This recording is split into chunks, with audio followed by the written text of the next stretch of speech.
क्या काम करने का पेशा अब जाति से निर्धारित होगा? या पेट पालने के लिए अब जाति बताना पड़ेगा? या फिर एक ज्ञानी कथावाचक होना, कथा कहना, इसके लिए ब्राह्मण होना पड़ेगा? और अगर ब्राह्मण नहीं है तो क्या शर्मसार होना पड़ेगा या पिटना पड़ेगा?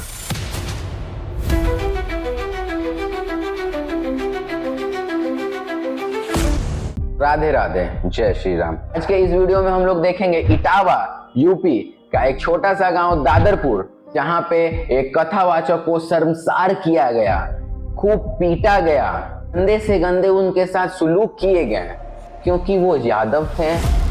तो बात है 21 तारीख शनिवार की, इटावा जिले के एक छोटे से गांव दादरपुर में एक कथा हो रही थी, जहां मुकुंद मनीष सिंह यादव एक ज्ञानी कथावाचक वहां कथा करा रहे थे। दादरपुर एक ब्राह्मण समाज का छोटा सा गांव है, जहां उन लोगों का ये कहना है कि यादव होके हमारे गांव में कथा कैसे करा सकते। नहीं, तुम लोग होते कौन हो ये पूछने वाले और ये बताने वाले कि कौन कथा कह सकता है और कौन नहीं कह सकता है।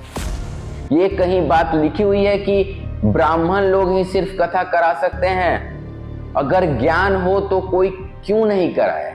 और तुम लोगों की मेंटेलिटी कैसी है? हम लोग इतने बड़े हुए, स्कूल में पढ़े लिखे, सारे कास्ट के लड़के हमारे साथ थे, लोग लंच शेयर करते थे, हम लोग फूड बाइट शेयर कर चुके हैं और अभी भी करते हैं। हम लोगों ने तो कभी भेदभाव नहीं किया, लेकिन तुम लोगों को ये कौन सिखाता है भेदभाव करना? हमारे दोस्तों ने या हमने कभी किसी से भेदभाव नहीं किया, यानी हम लोगों की परवरिश में ये सब चीज सिखाई ही नहीं गई। आप लोगों को सिखाई गई होगी। तुम्हें ये हक किसने दिया उनको मारने का, पीटने का? तुमने उनका बाल पूरा काट दिया, कि नाक रगड़वाए महिला के पैरों में, महिला के मूत्र को तुम लोगों ने उन पे छिड़क दिया क्योंकि वो शुद्ध होए। तो क्या वो अशुद्ध थे? अभी महाकुंभ का मेला लगा हुआ था, उसमें तो तुम लोग भी गए होगे नहाने, फिर तुम तो अति अशुद्ध हुए।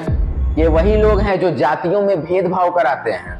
एक्चुअली में कोई कास्ट खराब नहीं होती है, इंसान खराब होता है। हम लोग भी बहुत सारे कास्ट के बीच में रहे हैं और साथ रहे, अभी भी साथ हैं। और ये वही लोग हैं जो दिखाने के लिए बहुत उच्च विचार रखते हैं, लेकिन ज्ञान की बात कर दो और हनुमान चालीसा पढ़ने को इनको बोल दो तो टैग कर देंगे। लोगों का कहना है कि इन्होंने आइडेंटिटी चेंज की थी। मनी जी ने ऐसा कुछ नहीं बोला कि उन्होंने आइडेंटिटी चेंज की है, वो जो थे वही बन के गए हैं। अच्छा, मान लो कि उन्होंने आइडेंटिटी चेंज कर ली, फिर ज्ञान तो है ना उनके पास। ज्ञान में या कथा में आप लोगों को कोई आपत्ति होती, उस चीज पे आप आवाज उठाते, तो एक बात होती। भाई वो ज्ञान है उनके पास, तभी तो वो कथा करा रहे हैं। अब वो कथा करा के अपना पेट पाल रहे हैं। अब तुम्हारे घर पे चोरी तो नहीं की ना उन्होंने? अभी भी बहुत सारे ब्राह्मण समाज के लोग हैं जो ये बोल रहे हैं कि गलत है, उनके लिए हैट्स ऑफ।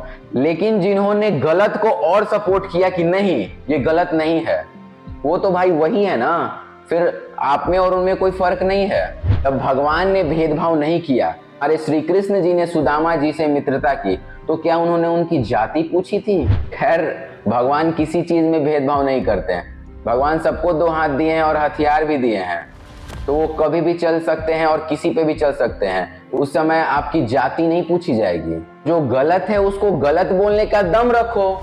तो कास्ट मत करो भाई। जरूरत पड़ने पर एक दलित का खून आपके मौत को जिंदगी में बदल सकता है। जिस महिला का मूत्र छिड़काव किया गया था शुद्ध करने के लिए, उन्होंने ये बयान दिया है कि उनके साथ बदतमीजी की गई थी जब वो खाना परोस रही थी। ये तो हुआ नहीं है और ना ही इसका आपके पास सबूत है, तो ये मनगढ़ंत कहानी बनाना बंद कीजिए। और आप स्त्री हैं, आप देवी का रूप हैं, आपसे ये उम्मीद नहीं थी। शनिवार को ये इंसिडेंट हुई और सोमवार को वहां पुलिस पहुंची, पूछताछ की, 4 लोगों को अरेस्ट भी किया है जिसने ये गलत काम किया है। कर्म अच्छे करो भाई, I believe in Karma. Karma बहुत वो चीज है, आज जो तुम लोग जिसके साथ गलत करोगे वो तुमको इनडायरेक्टली मिलेगा ही मिलेगा। मतलब लोग बोलते हैं कि एक ना एक दिन तो मरना ही है, छोड़ो ना, कुछ भी करें क्या फर्क पड़ता है। मरना वो अलग बात है, वो सबको एक दिन जाना है, लेकिन घुट घुट के मरना समझते हो? ऐसी हालत हो जाएगी कि तुम्हें पानी पीने की इच्छा करेगी लेकिन तुम पी नहीं पाओगे। कर्मणा प्राप्यते स्वर्ग सुखम दुखम च भारत। मनुष्य अपने कर्मों से ही स्वर्ग, सुख और दुख भोगता है। अपने कर्मों पे सुधार करें और सुख की प्राप्ति करें। राधे राधे, जय श्री राम।